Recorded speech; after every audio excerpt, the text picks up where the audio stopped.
I know, it can't be forgiven. No, no, go away, you're too good. She held his hand in one burning hand, while she pushed him away with the other.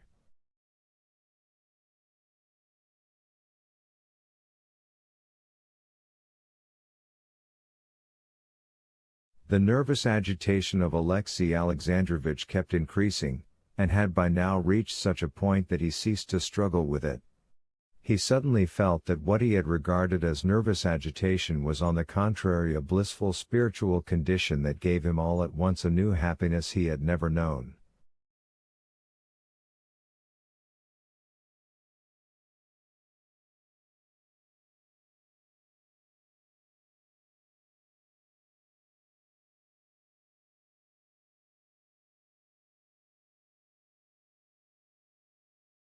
He did not think that the Christian law that he had been all his life trying to follow, enjoined on him to forgive and love his enemies, but a glad feeling of love and forgiveness for his enemies filled his heart.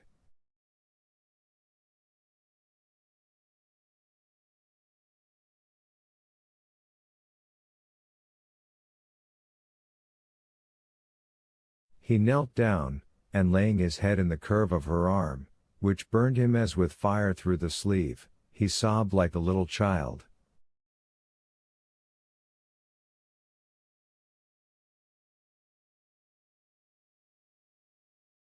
She put her arm around his head, moved towards him, and with defiant pride lifted up her eyes.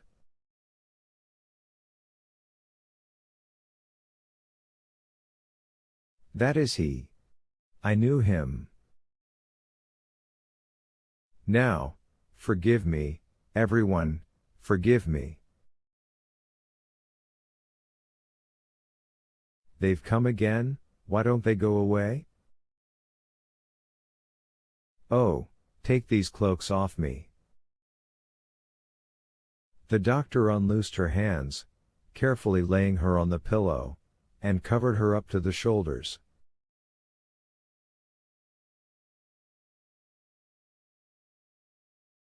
She lay back submissively, and looked before her with beaming eyes. Remember one thing, that I needed nothing but forgiveness, and I want nothing more.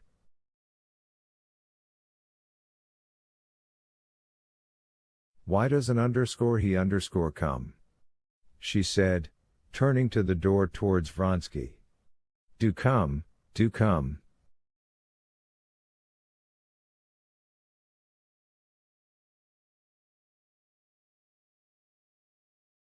Give him your hand. Vronsky came to the side of the bed, and seeing Anna, again hid his face in his hands.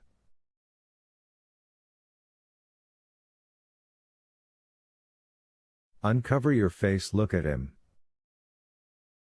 He's a saint, she said. Oh! Uncover your face, do uncover it. She said angrily. Alexei Alexandrovich, do uncover his face.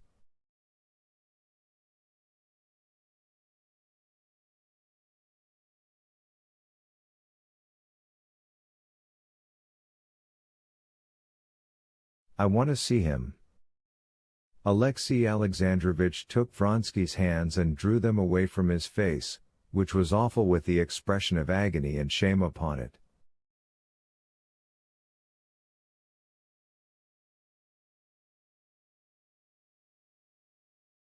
Give him your hand. Forgive him. Alexei Alexandrovich gave him his hand, not attempting to restrain the tears that streamed from his eyes.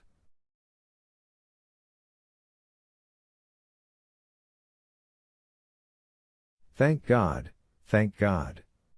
she said, now everything is ready.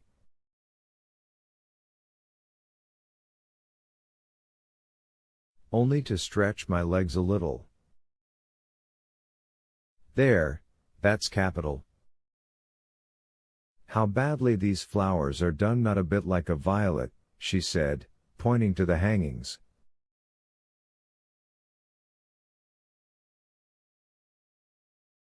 My God, When will it end? Give me some morphine. Doctor, give me some morphine.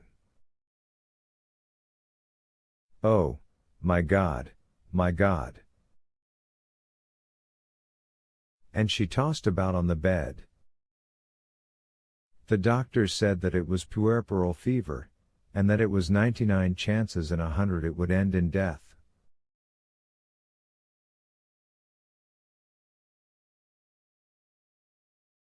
The whole day long there was fever, delirium, and unconsciousness.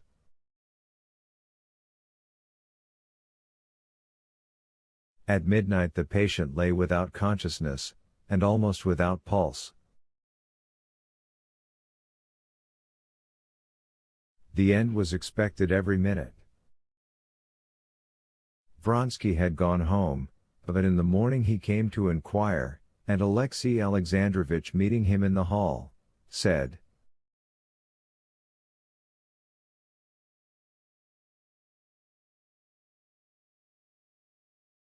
"Better stay, she might ask for you," and himself led him to his wife's boudoir.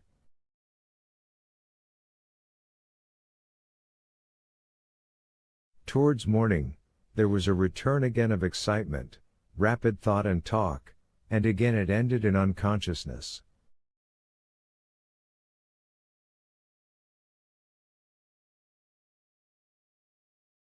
On the third day it was the same thing, and the doctors said there was hope. That day Alexey Alexandrovich went into the boudoir where Vronsky was sitting, and closing the door sat down opposite him.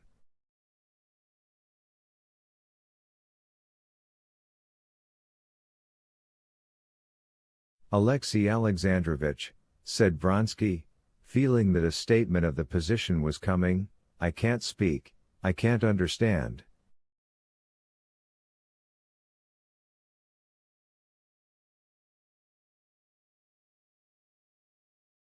"Spare me. However hard it is for you, believe me, it is more terrible for me." He would have risen, but Alexey Alexandrovich took him by the hand and said,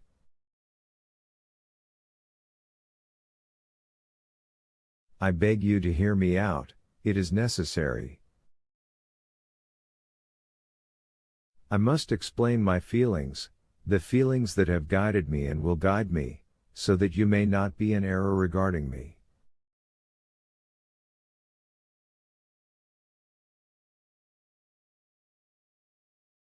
You know I had resolved on a divorce, and had even begun to take proceedings. I won't conceal from you that in beginning this I was in uncertainty, I was in misery. I will confess that I was pursued by a desire to revenge myself on you and on her.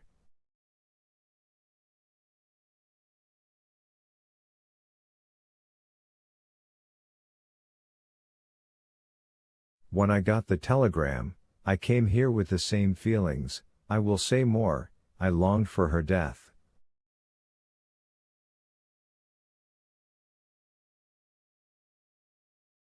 But," he paused, pondering whether to disclose or not to disclose his feeling to him.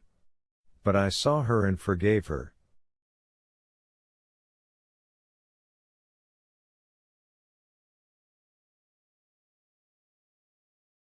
And the happiness of forgiveness has revealed to me my duty. I forgive completely. I would offer the other cheek, I would give my cloak if my coat be taken. I pray to God only not to take from me the bliss of forgiveness. Tears stood in his eyes, and the luminous, serene look in them impressed Vronsky. This is my position, you can trample me in the mud, make me the laughingstock of the world, I will not abandon her, and I will never utter a word of reproach to you, Alexey Alexandrovich went on. My duty is clearly marked for me, I ought to be with her, and I will be.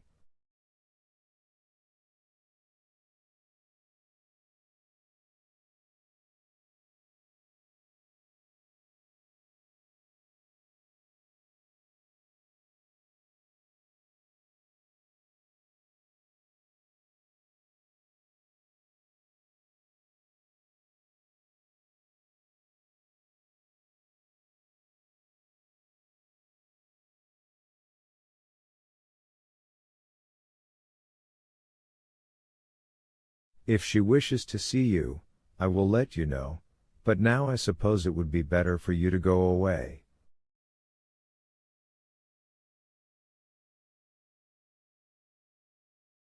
He got up, and sobs cut short his words.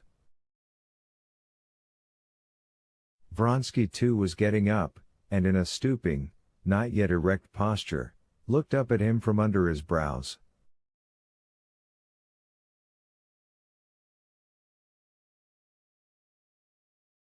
He did not understand Alexey Alexandrovich's feeling, but he felt that it was something higher and even unattainable for him with his view of life.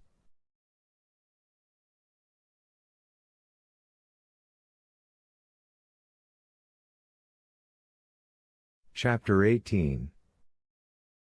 After the conversation with Alexey Alexandrovich, Vronsky went out onto the steps of the Karenins' house and stood still, with difficulty remembering where he was, and where he ought to walk or drive.